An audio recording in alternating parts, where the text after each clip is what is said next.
by Shankar Singh.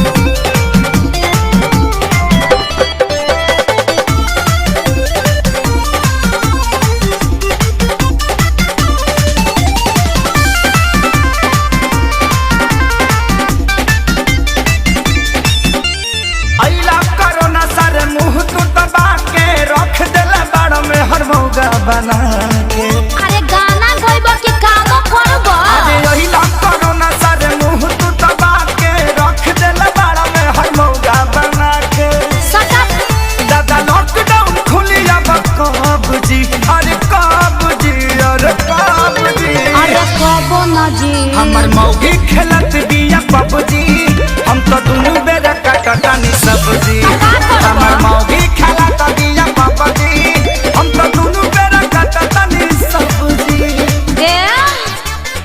देखो हौ लुगा धइल बा आदमी खानी खींच दो ना तो पुलिस के फोन करके कह देब कि हमार भतार 4 दिन से खोखता। अरे ना हो जातनी हाँ ठीक बा जल्दी जा।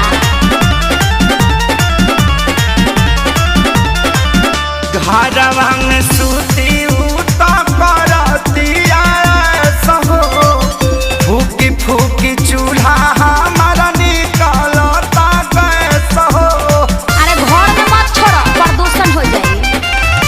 घरवा में सूती उता करतिया सहो फूकी फूकी चूल्हा हमारा निकलता गैस हो।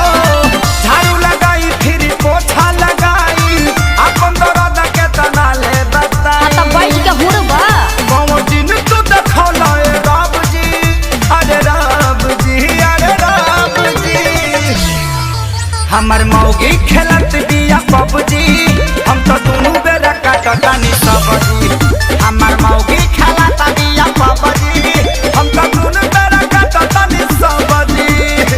आ सुनो आलू बैंगन काट के मिक्स सब्जी भी बना दी हो।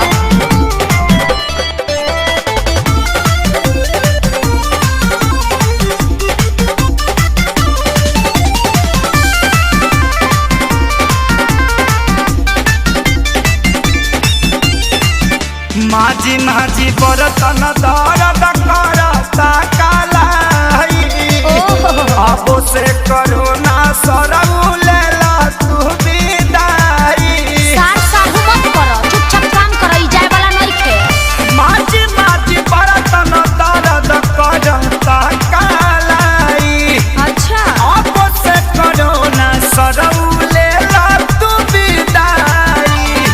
रहे खेसारी के हीरो में बड़ा नाम हो सोनू सुधा को साथे भइले गुलाम हो।